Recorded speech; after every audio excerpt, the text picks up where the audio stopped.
नमस्कार, good morning. सुबह के 7 बज रहे हैं। आप देख रहे हैं टाइम्स नाउ नव भारत। आपके साथ मैं हूं ज्योत्सना बेदी और आपके साथ मैं हूं दीपिका यादव। चलिए सबसे पहले बुलेटिन में आपको दिखाते हैं देश दुनिया की 10 बड़ी खबरें।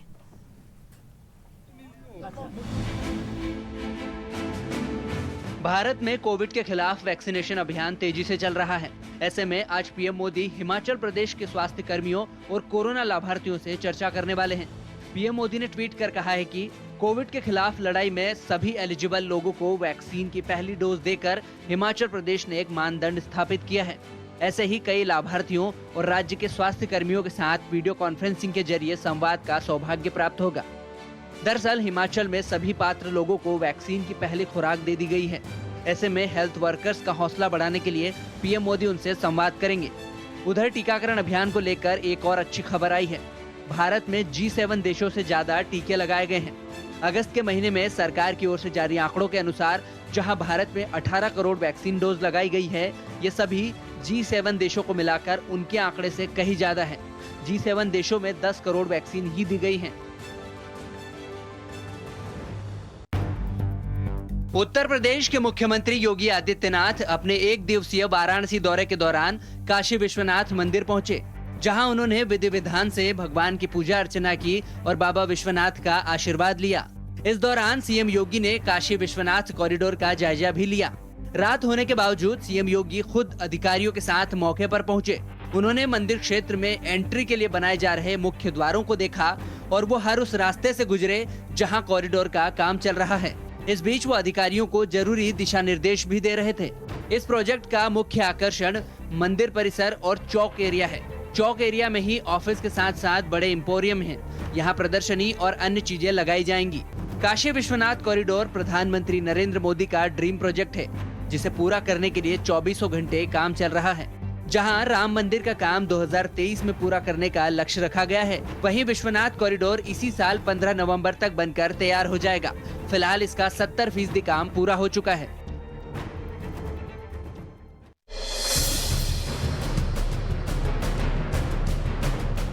पश्चिम बंगाल के दो बड़े नेताओं की आज अलग अलग मामलों में पेशी होने वाली है। पहली कथित कोयला घोटाला मामले में ममता बनर्जी के भतीजे अभिषेक बनर्जी जांच के दायरे में हैं। उन्हें ईडी ने समन भेजकर आज पेश होने के लिए कहा है। अभिषेक बनर्जी दिल्ली में ईडी के समक्ष पेश होने वाले हैं। इससे पहले डायमंड हार्बर सीट से सांसद अभिषेक बनर्जी की पत्नी रुजिरा बनर्जी को भी पूछताछ के लिए ईडी ने तलब किया था, लेकिन वो नहीं पहुंची थी। इधर बीजेपी विधायक शुभेंदु अधिकारी को बॉडीगार्ड की मौत मामले में सीआईडी ने समन भेजकर बुलाया है। शुभेंदु अधिकारी को आज सुबह 11 बजे भवानी भवन स्थित सीआईडी मुख्यालय में हाजिर होने के लिए कहा गया है।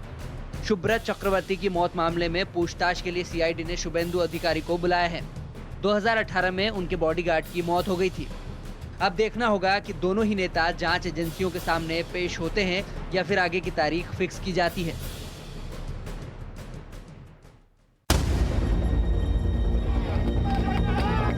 छत्तीसगढ़ के मुख्यमंत्री भूपेश बघेल के पिता नंद कुमार बघेल ब्राह्मणों को विदेशी बताकर अब बुरे फंस गए हैं। नंद कुमार बघेल के खिलाफ एफआईआर दर्ज की गई है और रायपुर पुलिस नंद कुमार बघेल को छत्तीसगढ़ लाने के लिए लखनऊ गई हुई है। यानी कि जल्द ही नंद कुमार बघेल की गिरफ्तारी हो सकती है। वहीं उनके बेटे और प्रदेश के सीएम भूपेश बघेल ने खुद पिता के बयान को गलत बताया है और कानून के तहत कार्रवाई की बात कही है। उनके खिलाफ जो कानूनी कार्रवाई है, विधि सम्मत कार्रवाई है, वो की जाएगी। दरअसल नंद कुमार बघेल ने ब्राह्मणों को लेकर कहा था कि जिसका वोट उसी की सरकार। ब्राह्मण विदेशी हैं, जिस तरह अंग्रेज यहाँ से गए वो भी जाएंगे। ब्राह्मण सुधर जाएं या तो जाने के लिए तैयार रहें।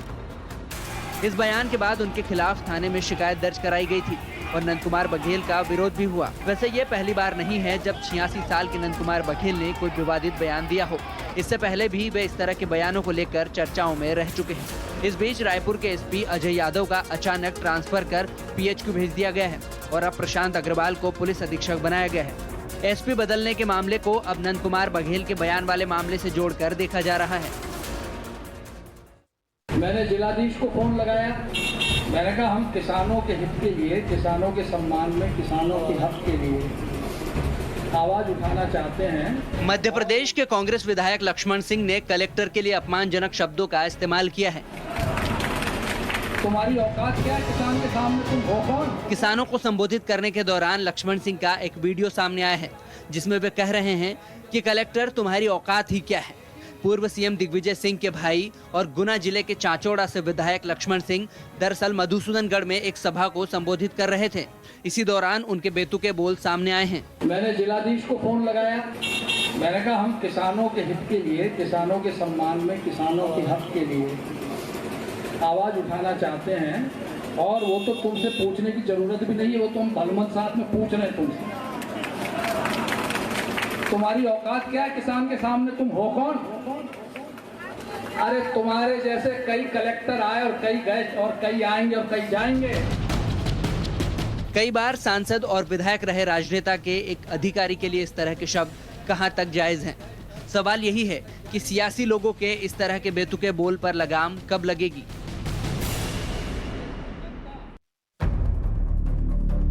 अफगानिस्तान के पंजशीर में तालिबान और नेशनल रेजिस्टेंस फोर्स के बीच लड़ाई में एनआरएफ के प्रवक्ता फहीम दश्ती की मौत हो गई है। दश्ती की तरह ही अहमद मसूद के रिश्तेदार जनरल वुदोद की भी मौत की खबरें हैं। ऐसे में दावा किया जा रहा है कि अहमद मसूद ताजिकिस्तान भाग गए हैं, लेकिन एनआरएफ के सूत्र मसूद के पंजशीर में ही होने का दावा कर रहे हैं। इस बीच अहमद मसूद ने सोशल मीडिया पर पोस्ट कर शांति वार्ता की शर्त पर तालिबान से चर्चा करने की बात कही है। उधर पूर्व राष्ट्रपति अमरुल्लाह सालेह ताजिकिस्तान भाग गए हैं। तालिबान के जल्द सरकार गठन की चर्चाओं के बीच संयुक्त राष्ट्र के अधिकारियों ने मुल्ला बरादर से मुलाकात कर समर्थन और सहयोग का आश्वासन दिया है। तालिबान की सरकार बनाने में देरी के पीछे आपसी खींचतान मानी जा रही है। रिपोर्ट के अनुसार हक्कानी शुद्ध सुन्नी पश्तून सरकार चाहता है, जबकि मुल्ला बरादर इसमें अल्पसंख्यक समुदायों को शामिल करने पर जोर दे रहा है।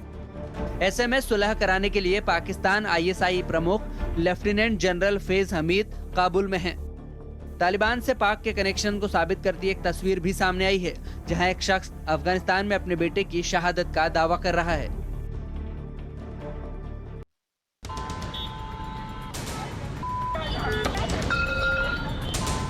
देश के सबसे साफ शहर इंदौर में बदमाशों ने बीच सड़क पर मौत का तांडव मचा दिया। महज 70 रुपए के विवाद में आरोपियों ने एक दुकान वाले को मौत के घाट उतार दिया। मध्य प्रदेश में बदमाशों के हौसले किस कदर बुलंद है, ये उसकी एक बानगी भर है जो इंदौर में नजर आई। यहाँ पर कानून व्यवस्था की ये ताज़ा तस्वीर बयां कर रही है कि बदमाशों में कैसे पुलिस का खौफ खत्म हो चुका है। तभी तो भरे बाजार में हमलावरों ने एक पान वाले को मार डाला। तस्वीरों में देखा जा सकता है कि कैसे हमलावर एक दुकान पर हमला करते हैं और डंडों से वार करते हुए नजर आ रहे हैं। बदमाशों ने डंडे से हमला कर पान वाले का मर्डर कर दिया, साथ ही कई लोगों पर हमला कर उन्हें भी जख्मी कर दिया। जिस जिले के प्रभारी खुद शिवराज सरकार के गृह मंत्री नरोत्तम मिश्रा हो, वहां पर महज 70 रुपए के विवाद में हत्या हो जाना कानून व्यवस्था पर सवाल खड़े करता है। छत्तीसगढ़ की राजधानी रायपुर के एक पुलिस थाने में जमकर बवाल हुआ। धर्मांतरण की शिकायत करने पहुंचे लोगों ने थाने में घुसकर एक पादरी की पिटाई कर दी।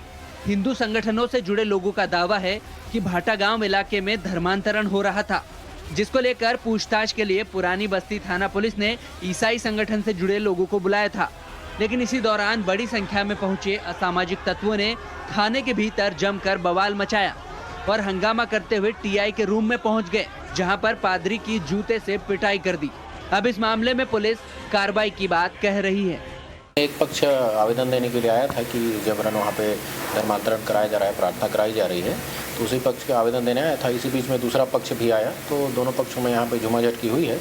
उसमें स्थिति को अभी वर्तमान में नियंत्रित कर लिया गया है और उसमें जो आवेदन आए हैं उसके हिसाब से जाँच करके वैधानिक कार्रवाई की जा रही है। इधर धर्मांतरण मामले में थाने में हुए हंगामे के बाद पुरानी बस्ती टीआई को लाइन अटैच कर दिया गया है और एसएसपी ने सीएसपी को इस पूरे मामले की जांच कर रिपोर्ट सौंपने के निर्देश दिए हैं। शिक्षक दिवस से एक दिन पहले मध्य प्रदेश के राजगढ़ में हुई एक घटना ने शिक्षक की गरिमा को शर्मसार कर दिया। सरकारी स्कूल के कुछ छात्राओं के यूनिफॉर्म में नहीं पहुंचने पर प्रिंसिपल भड़क गए। छात्राओं का आरोप है कि प्रिंसिपल ने उन्हें यहां तक कह दिया कि कल से बिना कपड़ों के ही स्कूल आ जाना, लड़कों को तुम ही बिगाड़ रही हो। माचलपुर हायर सेकेंडरी स्कूल के प्रिंसिपल के इस बेहुदे बयान के विरोध में छात्र छात्राओं ने थाने तक रैली निकाली और पुलिस में शिकायत दर्ज कराई।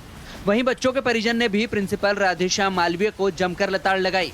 हालांकि परिजनों के सामने शिक्षक अपने बयान से मुकर गए। स्कूल यूनिफॉर्म आया बेटा और आज कल सैटरडे है तो संडे का दिन नहीं मिल रहा, वो मिला, इसको यूनिफॉर्म में है बस। तो आपके द्वारा ये कहा गया है कि उनके कपड़े उतार ले जाएंगे यूनिफॉर्म में। बच्चे आरोप लगा रही है कि बच्चे झूठ बोल रही है। इतने बच्चों में मतलब कपड़े उतारने का कौन बोलेगा, यूनिफॉर्म का बोला आपके द्वारा बोला गया है। छात्राओं की शिकायत पर आरोपी प्रिंसिपल राधिका मालवीय के खिलाफ पॉक्सो एक्ट के तहत मामला दर्ज कर लिया गया है। फिलहाल आरोपी प्रिंसिपल फरार है और शिक्षा विभाग ने उसे सस्पेंड कर दिया गया है। आगे की कार्रवाई की जा रही है। यूपी के साथ ही दिल्ली में अब रहस्यमयी बुखार के चलते स्वास्थ्य महकमे में हड़कंप मचा हुआ है। रोजाना वायरल फीवर के साथ ही डेंगू के मरीज भी बढ़ने लगे हैं। फिरोजाबाद में 105 नए डेंगू के केस मिले हैं। मेडिकल कॉलेज के प्रिंसिपल डॉक्टर संगीता अनीजा ने बताया कि अब तक 447 मरीज अस्पताल के अलग अलग वार्ड्स में भर्ती हैं। वहीं मरने वालों की संख्या 51 पहुंच चुकी है। हालांकि थोड़ी राहत की बात यह रही कि पिछले 24 घंटे में किसी बच्चे की जान नहीं गई है। आगरा और मथुरा में भी कमोबेश यही हाल है। उधर पड़ोसी केंद्र शासित प्रदेश दिल्ली में भी अब मिस्ट्री फीवर का खतरा मंडराने लगा है। राजधानी दिल्ली में तेजी से बच्चों में बुखार के लक्षण बढ़ रहे हैं। ऐसे में प्रशासन हरकत में आ गया है। इस वक्त राजधानी दिल्ली की बात करें तो यहाँ पर सिर्फ 2300 सामान्य और 900 आईसीयू बेड बच्चों के लिए उपलब्ध हैं। लेकिन 4 गुना तेजी से ओपीडी में मिस्ट्री फीवर जैसे लक्षणों के साथ बुखार के पीड़ित बच्चे पहुंच रहे हैं, जो चिंता की वजह बना हुआ है।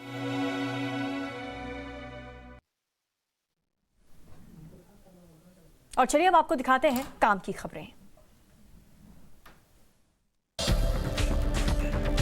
भारतीय रेलवे का नॉर्थ सेंट्रल रेलवे जोन आज से AC 3 इकोनॉमी कोच चलाने जा रहा है। 3 टियर इकोनॉमी AC कोच का किराया सामान्य AC 3 टियर कोच के मुकाबले करीब 8% सस्ता है। इतना ही नहीं, रेलवे का प्लान जल्द ही सभी लंबी दूरी की ट्रेनों में 3 टियर इकोनॉमी कोच को जोड़ने का है। प्रयागराज से जयपुर के लिए इस कोच का किराया 1085 रुपए है, जबकि पारंपरिक 3rd AC कोच का किराया 1175 रुपए है। इसी प्रकार प्रयागराज से आगरा का किराया इकोनॉमी AC कोच में 740 रुपए होगा, जबकि पारंपरिक 3rd AC कोच का किराया 800 रुपए है। प्रयागराज से मथुरा का किराया इकोनॉमी AC कोच में 835 रुपए रखा गया है, जबकि पारंपरिक 3rd AC कोच का किराया 905 रुपए है। इन कोच में 83 सीटें होंगी, जबकि पारंपरिक 3rd AC कोच में 72 सीटें होती है। यात्रियों को इकोनॉमी कोच में अतिरिक्त 11 बर्थ मिलेंगी, इसीलिए इनका किराया पारंपरिक 3rd AC कोच से थोड़ा कम होगा। केंद्र सरकार महिलाओं को सशक्त और आत्मनिर्भर बनाने के लिए फ्री सिलाई मशीन योजना चला रही है। ये योजना कई मायनों में महिलाओं के लिए काफी फायदेमंद है। इस योजना के तहत जरूरतमंद महिलाओं को फ्री सिलाई मशीन उपलब्ध कराई जाती है। महिलाएं सिलाई मशीन से पैसे कमाकर अपना और अपने परिवार का खर्चा चला सकती हैं। ये मशीन एक अच्छे तरीके से उस महिला को रोजगार देने का काम करती है। फ्री सिलाई मशीन योजना के लिए आवेदन करने वाली महिलाओं की उम्र 20 से 40 साल के बीच होना जरूरी है। भारत सरकार की ऑफिशियल वेबसाइट पर जाकर महिलाओं को इसके लिए अप्लाई करना होगा। फॉर्म भरने के बाद उसे नजदीकी योजना चलाने वाले सरकारी कार्यालय में जमा करना होगा। इसके बाद सरकार की तरफ से आपकी दी गई जानकारी की जांच की जाएगी। सारी जानकारी सही होने पर आपके घर सरकार की तरफ से फ्री सिलाई मशीन मुहैया करा दी जाएगी।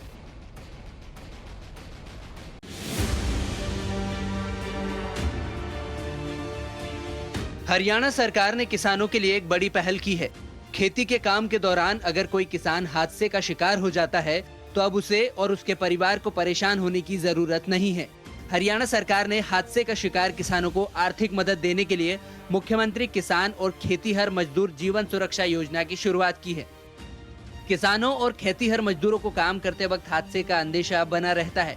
ऐसे में अगर परिवार के कमाने वाले सदस्य की अकाल मौत हो जाए तो पूरे परिवार के सामने आजीविका का संकट खड़ा हो जाता है।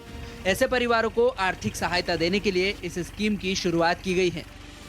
इस योजना के तहत दुर्घटना के दौरान मौत होने पर 5 लाख रुपए मिलेंगे। रीढ़ की हड्डी टूटने या परमानेंट डिसेबिलिटी पर 2.5 लाख रुपए दिए जाएंगे। गंभीर चोट के लिए 1,87,500 रुपए का ऐलान किया गया है। पूरी उंगली कटने पर 75,000 रुपए दिए जाएंगे। ये मदद मार्केट कमेटी के जरिए मिलेगी। नौकरी की तलाश कर रहे उत्तराखंड की युवाओं के लिए एक अच्छी खबर है। देहरादून में 10 सितंबर को रोजगार मेला लगने जा रहा है, जिसमें अलग अलग क्षेत्रों की 16 कंपनियां शामिल हो रही हैं। इनमें कुछ कंपनियां फार्मा और मेडिकल सेक्टर की हैं, जबकि कुछ कंपनियां फूड डिलीवरी कारोबार से जुड़ी हुई हैं। ये कंपनियां 317 अलग अलग पदों के लिए युवाओं का इंटरव्यू लेगी। इन पदों में driver, pharmacist, sales and marketing manager, quality control machine operator, chemist और डिलीवरी बॉय के पद शामिल हैं। रोजगार मेले में शामिल होने के लिए इच्छुक उम्मीदवार 9 सितंबर तक रीजनल एम्प्लॉयमेंट ऑफिस देहरादून पहुंचकर अपना रजिस्ट्रेशन फॉर्म जमा कर सकते हैं। अगर आप दफ्तर नहीं जा पा रहे हैं तो ऑनलाइन आवेदन फॉर्म डाउनलोड कर सकते हैं। 10 सितंबर को सुबह 10 बजे से रोजगार मेले के तहत इंटरव्यू शुरू हो जाएंगे।